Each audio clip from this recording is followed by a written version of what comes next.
men in America and around the world.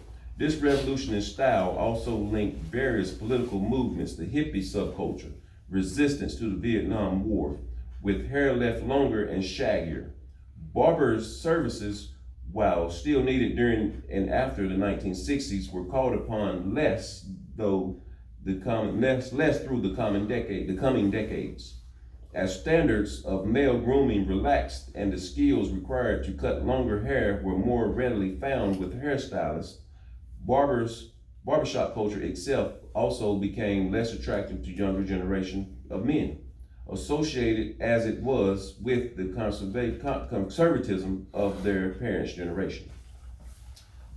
As longer hairstyles became more mainstream and less associated with social or political ideologies, there was a rise of unisex salons starting in the 1980s, which further threatened the livelihood of barbers, pulling clients away with the offer of fast and cheap hair services.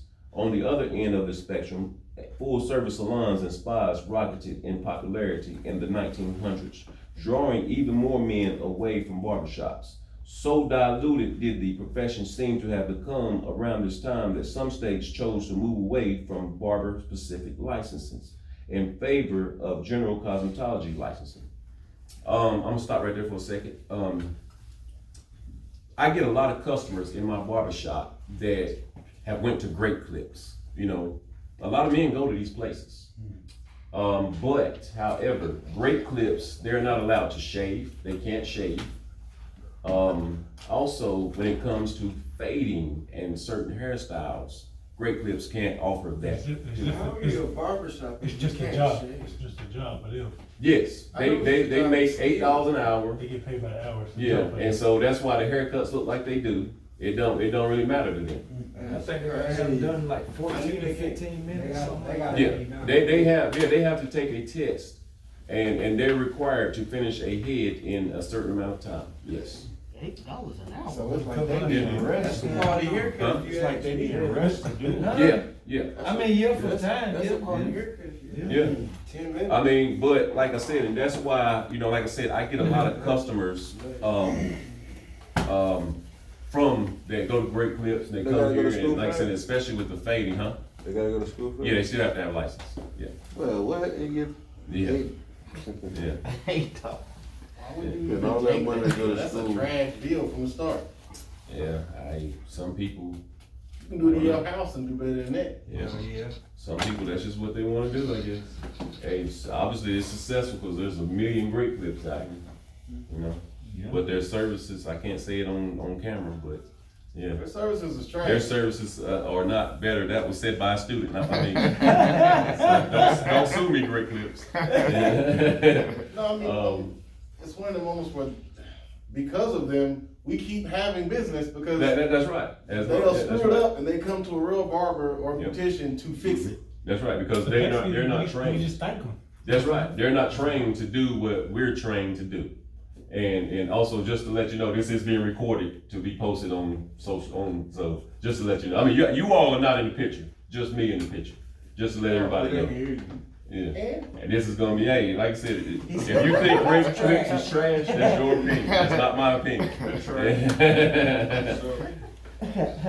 Yeah. Okay. Let me finish up this chapter. However, after the turn of the century, a resurgence in barbering took place. New schools opened in many states, along with new barbershops, both independent and franchised. The salons and spas of the 1990s had lost their attractiveness, and barbershops could offer an atmosphere more geared to the male customer. Though it should not discount the diversity that barbering had been gaining since the 1950s. According to the National Barber Museum, by 1985, over half of all barbering students were women.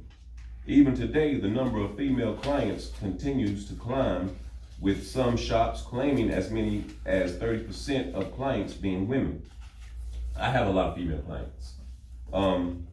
Economic fluctuations further helped barbershops rebound in the 2000s. By the recession of 2008, barbershops made up an attractive middle ground for consumers who could no longer afford high-end salons but were interested in more than what lower-end unisex shops offered. Barbering has received an even stronger boost in recent years from the flourishing of an art of manliness with this beard era that we're in now. You know, and beards are so important. Beards. See, they can't do that at Great Clips. You know, they can't shave you. They can't maintain your beard like a barber can. And this is what this book is talking about, the resurgence of the beard. So where was I? Okay.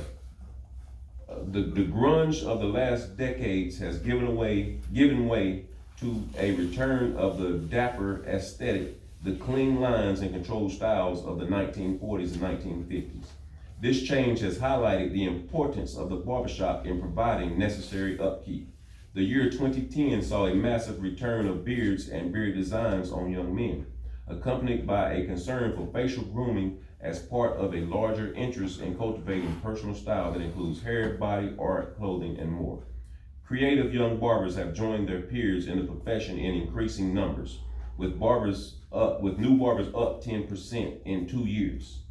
Barbershops have developed to reflect the interests of their barbers and clientele by paying homage to earlier periods and traditions of barbering while integrating advances in technology and new techniques into the shop environment. The barbering world you are entering is a vibrant, diverse, and culturally relevant, as the profession's long history suggests. Barbers are increasingly recognized for their creativity and their craft, and barbershops remain important pillars of their communities, both on the street and online.